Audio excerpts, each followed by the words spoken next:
Hello everyone, welcome back to our channel. दुनिया के 8 ऐसे जानवर जो अंतरिक्ष में भी जिंदा रह सकते हैं। क्या आपको इसके बारे में कोई जानकारी है? क्या आपको इसका नाम पता है कि कौन कौन से जानवर अंतरिक्ष में जिंदा रह सकते हैं? तो चलिए वीडियो को स्टार्ट करते हैं और देखते हैं कि कौन कौन से जानवर अंतरिक्ष में जिंदा रह सकते हैं। 8 इनक्रेडिबल एनिमल्स। अंतरिक्ष में भी जिंदा रहने वाले जीव में टार्डिग्रेड, तिलचट्टा, नेमाटोड वर्म, ब्राइन श्रिप और फ्रूट फ्लाइज शामिल हैं। ये रेडिएशन, वैक्यूम और अत्यधिक तापमान जैसी कठोर परिस्थितियों को झेल सकते हैं। वैज्ञानिक इनका उपयोग अंतरिक्ष शोध में कर रहे हैं। अंतरिक्ष इंसानों के लिए सबसे खतरनाक जगहों में से एक है। वहाँ ना ऑक्सीजन होती है, ना हवा और ना ही पानी। ऊपर से वहाँ का वैक्यूम, कॉस्मिक रेडिएशन और कभी बहुत ज़्यादा ठंड, बहुत ज़्यादा गर्मी जैसी स्थिति जानलेवा होती है। लेकिन क्या आप जानते हैं कि हमारी धरती पर कुछ ऐसे अजीबोगरीब जीव भी हैं जो इन बेहद कठिन हालातों में भी जिंदा रह सकते हैं। ये जीव विज्ञान की नज़र में किसी करिश्मे से कम नहीं है। टार्डिग्रेड सबसे टफ जीव में से एक है। ये छोटे छोटे माइक्रोस्कोपिक जीव हैं जो उबलते पानी, जमने वाली ठंड, रेडिएशन और यहाँ तक कि स्पेस के वैक्यूम में भी जिंदा रह सकते हैं। साल 2007 में वैज्ञानिकों ने इन्हें अंतरिक्ष में भेजा था और ये जीवित वापस लौट आए थे।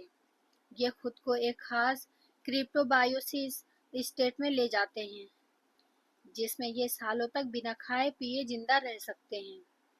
दूसरा है तिलचट्टा यानी कॉकरोच। कॉकरोच की ताकत के किस्से तो आपने सुने ही होंगे। साल 2007 में रूस के फोटोन M3 स्पेस मिशन में तिलचट्टों के अंडों को अंतरिक्ष में रेडिएशन में रखा गया। नतीजा यह हुआ कि अंडे सही सलामत फूटे और तिलचट्टे जिंदा रहे। यही वजह है कि ये जीव अंतरिक्ष की कठिनाइयों को झेल सकते हैं। तीसरा है नेमाटोड वर्म। ये छोटे कीड़े नासा की कोलंबिया स्पेस शटल मिशन में भी भेजे गए थे। खास बात यह थी कि स्पेस शटल के री एंट्री के दौरान हादसा हुआ, लेकिन इन छोटे वर्म्स ने सब कुछ झेल लिया और जिंदा रहे।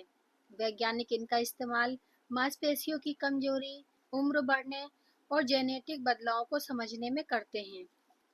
चौथा है ब्राइन श्रिप। ब्राइन श्रिप यानी छोटे झींगा जैसे जीव पूरी तरह सूख जाने के बाद भी जिंदा रह सकते हैं। इनके अंडों को स्पेस में भेजकर वहां हैच किया गया और ये सही से जिंदा रहे। यही कारण है कि इन्हें अंतरिक्ष मिशनों में इकोसिस्टम बनाने के लिए इस्तेमाल करने की रिसर्च चल रही है। पांचवा है फ्रूट फ्लाइज। फ्रूट फ्लाइज यानी कि छोटे फल की मक्खियाँ सबसे पहले स्पेस में जाने वाले जीव थे। साल 1947 में अमेरिका ने इन्हें अंतरिक्ष में भेजा था।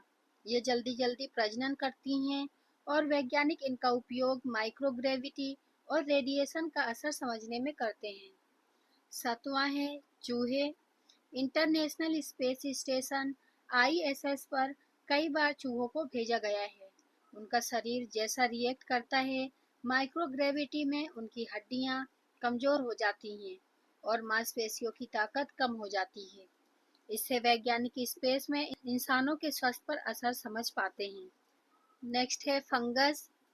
कुछ फंगस की प्रजातियां जैसे क्रिप्टोकोकस नियोफॉर्मेंस और क्लेडोस्पोरियम स्पेरोस्पर्मम अंतरिक्ष के रेडिएशन में भी जिंदा रहती है।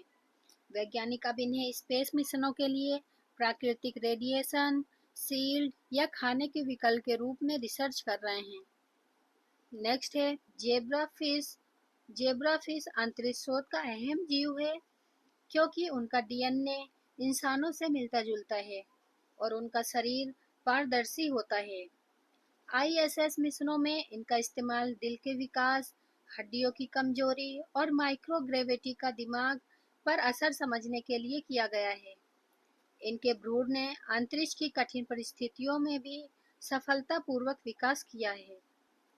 आप सबको वीडियो पसंद आई हो तो वीडियो को लाइक सब्सक्राइब करना ना भूलें। मिलते हैं नेक्स्ट वीडियो में एक नए टॉपिक के साथ।